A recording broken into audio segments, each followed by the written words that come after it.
Mission से profession तक की पत्रकारिता के हर दौर के साक्षी रहे शब्दों के 21 जादूगरों के साक्षात्कार वाली कृति लफ्जों की गवाही का रविवार को पिंक सिटी प्रेस क्लब सभागार में विमोचन हुआ। वरिष्ठ पत्रकार डॉक्टर वेद प्रताप वैदिक ने इस पुस्तक का विमोचन किया।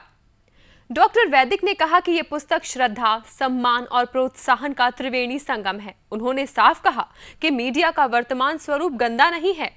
पुस्तक विमोचन में मुख्यमंत्री के स्वीकृति देने के बाद भी नहीं पहुंचने पर चुटकी लेते हुए उन्होंने कहा कि वे आते भी तो उन्हें ही लाभ होता। ये पुस्तक जो अमित शर्मा ने लिखी है अपने ढंग की अनूठी किताब है। इस तरह की किताब जिसमें पत्रकारों ने अपनी कहानी अपनी जुबानी कही हो, इसके पहले मेरे देखने में कभी नहीं आई। और ये उपन्यास की तरह रोचक है और जीवनियों की तरह प्रेरणादायक है और ये पुरानी पीढ़ी के प्रति श्रद्धा की अभिव्यक्ति है।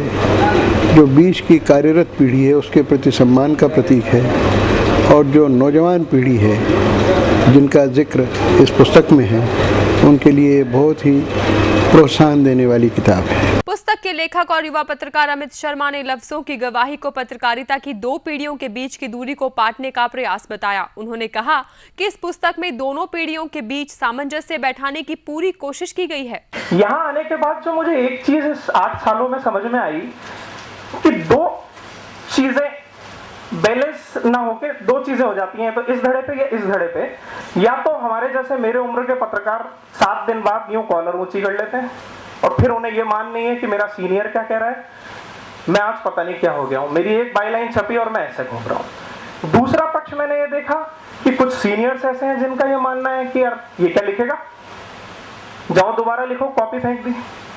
दोनों ही चीजों में मुझे लगा कि कहीं वैसे में एक अच्छा जर्नलिस्ट जो आगे चलकर एक बहुत कुछ काम कर सकता है, किसी भी भूमिका में समाज पे अपना योगदान दे सकता है, वो कहीं जाके एमआर बन गया, कहीं सीए बन गया या किसी परचूनी की दुकान पे पिताजी के साथ बैठ रहा है। शायद वो अपने ही एक राह तय कर सकता था। मुझे लगा दोनों चीजों को साथ मिला के कुछ ऐसा किया जा सकता है कि आदमी जब इस फील्ड में आ रहा है तब वो कुछ ऐसा देखे कि हमारे सीनियर्स के साथ कैसे कैसे कैसे कैसे घटनाएं हुई, कैसे उन्होंने अपना सफर तय किया, ये बात मैं उन तक पहुंचाऊं। जिस तरह का मैंने आनंद लिया, मुझे इतना मजा आया, मैंने सारी की सारी चीजें जब मैं इंटरव्यू कर रहा था, साक्षात्कार कर रहा था, जो बातें पूछ रहा था, तो वो खुशी, वो चमक, वो दर्द वो चेहरे पर देखा और कोशिश की उसे उतारा।